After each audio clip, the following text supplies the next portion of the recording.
திருநங்கைகள் என்ன உங்க வீட்டுல மங்கு தூக்கிட்டு வந்து நின்னாங்களா?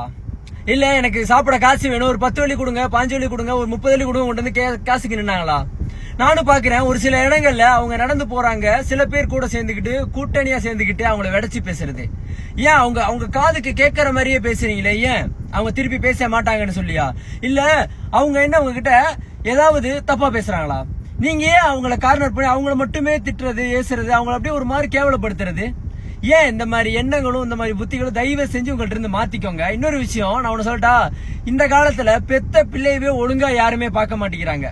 பெத்த பிள்ளைக்கே ஒழுங்கா சாப்பாடு போட மாட்டேங்கிறாங்க, பெத்த பிள்ளை எங்க வெளியில கூட்டு போக மாட்டேங்கிறாங்க. ஆனா அவங்களால பிள்ளைய பெத்துக்க முடியலனாலும் இன்னொரு பிள்ளைக்கு யாரோ ஒருத்தவங்க பெத்த பிள்ளைய தான் பெத்த பிள்ளை மாதிரி எடுத்து வளர்த்து அவங்களுக்கு அவ்வளவு விஷயங்களும் செஞ்சுக்கிட்டு ஸ்கூலுக்கு படிக்க போறதுல இருந்து அவங்கள பாத்துக்கிறதுல இருந்து ஒரு விஷயத்தையும் நீங்க செய்வீங்களா? தன் பிள்ளைக்கே தனக்கு செய்யாதவங்க மத்தியில அவங்க மத்தவங்க பிள்ளைக்கு சேர்த்து தான் பிள்ளையா வச்சு வளர்க்குறாங்க. ஆனா அவங்கள ஆசீர்வாதம் பண்றதுக்குன்னா எல்லாரும் கூப்பிட்டுக்குவீங்க, அவங்க கிட்ட ஆசீர்வாதம் வேணும், பிளஸிங் வேணும் அப்படின்னு. ஏன்னா கடவுள் அவதாரம் அவங்கள்ட்ட இருக்குன்னு சொல்லி.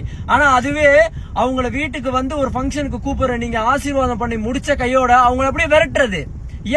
ஏன் இப்படி ஒரு எண்ணம்? அதுக்கு நீங்க கூப்பிடாமே இருக்கலாமே. இதேதான் நீங்க பண்றது எப்படி தெரியுமா இருக்கு? ஒரு கடவுளை உள்ள கூப்பிட்டுட்டு சாப்பாடையும் போட்டுட்டு நீ வேலைக்கு ஓடு ஓடு ஓடு ஓடு அப்படின்னு விரட்டி விடுறது. இந்த மாதிரி எண்ணத்தை தயவு செஞ்சு விட்டுருங்க. இதே மாதிரி ஒரு சூழ்நிலையில கடவுள் நீங்க என்ன பண்றீங்களோ அதே மாதிரி உங்க குடும்பத்துல ஒருத்தவங்களை இதே மாதிரி படைச்சாங்கன்னா அப்ப அந்த இடத்துல இன்னொருத்தவங்க அவங்கள வந்து தப்பா பேசுறப்ப உங்களுக்கு வலிக்கும் பாத்தியா ஒரு வலி. அந்த வழியில உங்களுக்கு தெரியும் அவங்கள பத்தி தப்பா பேசுறது நம்ம தப்பு இல்லையான்னு. கடவுள் எப்பயாவது ஒரு பக்கம் காட்டுவார், காட்டாம இருக்க மாட்டாரு, மேல இருந்து பாத்துக்கிட்டு தான் இருக்காரு.